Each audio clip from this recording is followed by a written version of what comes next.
یہ بات کرتے ہیں جناب عمران خان صاحب جنرل باجوہ کے متعلق، کاش وہ جنرل فیض کی بھی بات کر لیں. کاش نہیں، آج انہوں نے کہا ہے عمران خان صاحب نے جو گفتگو کی ہے کہ اگر فیض پہ کوئی الزام ہے تو اس کی بھی انویسٹیگیشن ہونی چاہیے. دیکھیں یہ ہے اصل بات. ہاں دیکھیں میں اگر قصوروار ہوں تو یہ جو کمیٹی، جو کمیشن، جو از خود نوٹس، جو 7 ججز لیں گے، اگر آپ دونوں ادوار اور ان 2 شخصیات کو شامل کر لیں تو آپ کو کے سامنے کوئی چیز پوشیدہ رہ نہیں جائے گی، اور قوم کو بھی اعتماد آ جائے گا کہ شاید آج کے بعد کام آگے چلے. مگر ہو یہ نہیں رہا. ہو یہ رہا ہے کہ آج بھی سہولت کاری ان کی طرف سے اسی طرح ہے. مجھے یہ بتائیں سہولت کاری کس کی طرف سے؟ میں عرض کرنے لگا ہوں، گڈ ٹو سی یو کس نے کہا تھا اور کس شخص کو کہا تھا؟ 9 مئی والے بندے کو کہا تھا. وہ تو ریٹائرڈ چیف جسٹس نے کہا تھا. بھائی میری بات سنیں نا، زندہ ہے نا، اللہ ان کو سلامت رکھے. بلانا چاہیے نا کہ 9-10 مئی کا جرم تھا یا نہیں تھا، آپ اس کو بلائیں. اور اس کے بعد مجھے بھائی آپ کی نظر شعر ہے، پنجابی کے 2 شعر ہیں. کھلر گئے نے ذات دے دھاگے، دکھاں بھری حیات دے دھاگے، گردش دے وچ آ گئے سارے، اج میرے حالات دے دھاگے. بات بھائی جاوید لطیف صاحب نے کہا، رانا ثناء اللہ صاحب، حنیف عباسی صاحب، جاوید لطیف صاحب، حالانکہ میں ہمیشہ ان سے اعتراض کرتا ہوں کہ پاکستان کھپے تو ہو سکتا ہے، مریم کھپے نہیں ہو سکتا. لیکن جو کچھ ان کے ساتھ ہوا یا باقیوں کے ساتھ ہوا وہ ٹھیک نہیں ہوا. وہ اور جو مریم نواز کا ہوٹل کا دروازہ ٹوٹا وہ بھی قابل مذمت. مگر جاوید بھائی، کارما مکافات عمل دائروں کا سفر جاری ہے، یہ ذہن میں رکھیے گا. اور دوسری بات یہ ہے کہ کیا کچھ جو آپ کے ساتھ نہیں جو آپ کے ساتھ ہوا، آج مجھے بتائیں کہ سود سمیت آپ اس کی واپسی کر رہے ہیں. آپ نے ایک بڑا خوبصورت جملہ بولا، نواز شریف صاحب جو بندہ گرا ہوا ہو کرائسس میں اس حوالے سے نہیں بولتے. واقعی یار، آج P T I, Nawaz Sharif صاحب نے ایک مرتبہ کہا تھا مجھے دکھ ہے مریم نواز کا پر مقدمہ ہے. آج کتنی مریم نوازیں ہیں جن پر مقدمے ہیں. ابھی میں کل سن رہا تھا حافظ نعیم کو، وہ کہہ رہے تھے کہ نواز شریف کے 70,000 حرام ووٹوں کا حساب کون لے گا، اور وہ حرام ووٹ کس کے مقابلے میں لیے؟ یاسمین راشد، وہ بھی جیل میں ہے. تو صرف اس ملک میں ایک مریم نواز عورت ہے، باقی پی ٹی آئی کی عورتیں مریم نواز نہیں. صرف ایک کمرے کا دروازہ ہے، وہ مریم نواز کے کمرے کا دروازہ ہے، باقی کوئی دروازے نہیں ہیں. اور بھائی کچے کے ڈاکوؤں کا تو ایک خاص علاقے پر بس چلتا ہے. ہمیں تو پکے کے ڈاکوؤں نے لوٹ لیا ہے میرے بھائی، ہم تو پکے کے ڈاکوؤں کے ہاتھوں تنگ ہیں. اور دوسری بات، فیض حمید صاحب بھی سوچتے ہوں گے کیا سورج مکھی اور طوطا چشم سیاست ہے. فیض حمید صاحب بھی سوچتے ہوں گے کیا سورج مکھی اور طوطا چشم سیاست دان ہے. فیض حمید صاحب بھی سوچتے ہوں گے کیا طوطا چشم اور سورج مکھی معاشرہ ہے.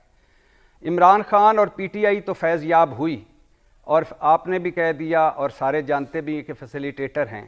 لیکن مجھے بتائیں، نواز شریف صاحب جب میڈیکل رپورٹوں پر جیل سے مجرم نواز شریف لندن گئے تھے، کیا اس وقت بھی فیض حمید موجود تھے کہ نہیں تھے؟ کبھی تحقیق تو کریں کہ اس میں بھی کوئی کردار تھا کہ نہیں تھا. پھر جب آصف علی زرداری صاحب نے ایک بیان دیا کہ فارمولہ بنانے والے مجھے کہتے ہیں کہ فارمولہ بنا کر دو، میں نے کہا پہلے اس کی چھٹی کراؤ، مطلب عمران خان کی. اس وقت زرداری صاحب کس کے ساتھ فارمولہ بنا رہے تھے؟ زرداری صاحب معذرت چاہتا ہوں، آپ کو تاحیات استثناء، آپ کچھ بھی کر لیں، میں نے کیا بگاڑ لینا ہے. لیکن اس وقت آپ بتائیں کہ کس کے ساتھ فارمولہ بنا رہے تھے. پھر مریم نواز صاحبہ کا ٹویٹر خاموش ہوا، کیوں ہوا تھا خاموش؟ کبھی اس کی بھی تحقیق ہوئی ہے. پھر خواجہ آصف صاحب کمال کے انسان ہے ویسے. خواجہ آصف صاحب بڑا خوبصورت جملہ بولا ہے میرے بھائی نے، جاوید لطیف صاحب نے، کس حیثیت سے فیض صاحب فیض یاب کرتے رہے. رائے وینڈ پتہ نہیں، اور نواز شریف صاحب بیٹھے نے یا چھانگلا گلی یا مری، ذرا جا کے پوچھو تو صحیح کہ کس حیثیت نال تھانوں فیض یاب کیتا سی.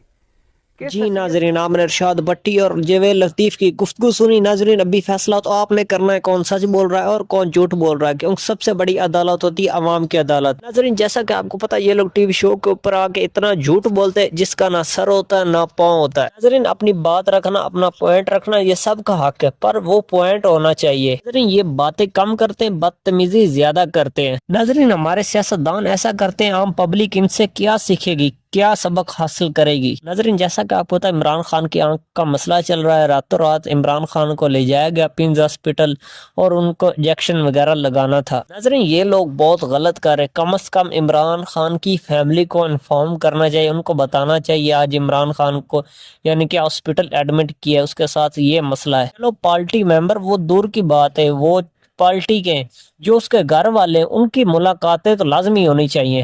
پاکستان کی آپ ہسٹری نکال کے دیکھ لو، پاکستان میں یہ کچھ پہلے بھی ہوتا رہا ہے۔ پاکستان میں سیاست کم، سیاسی وار زیادہ نظر آتا ہے۔ جو بھی لیڈر آتا ہے اس کو یہی لگتا ہے یعنی کہ ہمیشہ میری حکومت رہے گی، ایسا نہیں ہو سکتا، حکومتیں چینج ہوتی رہتی ہیں۔ ہمارے سیاستدان اپنی ماضی کی غلطیوں سے بھی سیکھ حاصل نہیں کرتے، جیسا کہ ذوالفقار علی بھٹو کو پھانسی پر لٹکایا گیا، یہ پھر اس تاریخ کو دوہرا رہے ہیں۔ عوام انہیں ووٹ اس لیے نہیں دیتی ایک دوسرے کو سیاسی انتقام کا نشانہ بنائے، بلکہ ووٹ اسی لیے دیتے یہ عوام کے مسائل حل کریں گے۔ پاکستان کی سیاست ہے ہی ایسی، جب بھی کوئی نیا لیڈر آتا ہے، حکمران بنتا ہے، وہ بھی وہی کچھ کرتا ہے جو پہلے حکمران کر چکے ہیں۔ ناظرین غلطیاں ہر انسان سے ہوتی، عمران خان سے بھی ہوئی۔ عمران خان کو ایسا نہیں کرنا چاہیے تھا، جو مریم نواز اور اس کا والد کو جیل میں ڈالا تھا وہ غلط تھا، اس کا آپ نے اینڈ رزلٹ دیکھ لیا۔ ابھی ان کی حکومت آئی، انہوں نے وہ کچھ کیا جو خان صاحب نے کیا تھا، اس کا اینڈ رزلٹ کوئی نہیں ہے۔ ناظرین اس میں فائدہ کسی کا بھی نہیں، الٹا نقصان ہے، پاکستان کا نقصان ہے اور پاکستان کی عوام کا نقصان ہے۔ ناظرین ان کو 5 سال ملتے ہیں، ان کو چاہیے عوام کی خدمت کرے، کیونکہ 5 سال بعد پھر الیکشن ہوں گے، پھر کس منہ سے یہ ووٹ مانگیں گے، کیا ان کے پاس ریزن ہوگا؟ ناظرین جیسا کہ آپ کو پتا ہے جس کی جب بھی حکومت جاتی ہے اس کا پہلا کام یہی ہوتا ہے فوج پر تنقید کرنا۔ فوج ہماری، آپ ایک بندے سے اختلاف کر سکتے ہیں پر پورے ادارے کو نشانہ بنانا یہ غلط ہے۔ آپ اس فوج کو برا بھلا کہہ رہے ہیں جو آج بھی سرحدوں پر ہماری حفاظت کے لیے کھڑے ہیں اور ہم سکون سے سو رہے ہیں۔ دعا ہے ناظرین اللہ تعالیٰ پاکستان کو ایک ایسا لیڈر دے جو پاکستان کے بارے میں سوچے اور پاکستان کو قائد اعظم کا پاکستان بنائے، انشاءاللہ وہ دن ضرور آئے گا۔ ناظرین آپ سے ریکویسٹ ہے اگر ویڈیو پسند ہے ویڈیو کو لائک کرتے، چینل کو سبسکرائب لازمی کر لیں اور بیل آئکن کو بھی پریس کر دیں۔ ملتے ہیں ایک نئی ویڈیو میں، تب تک اپنے میزبان کو دیجیے اجازت۔ اللہ حافظ، پاکستان زندہ باد۔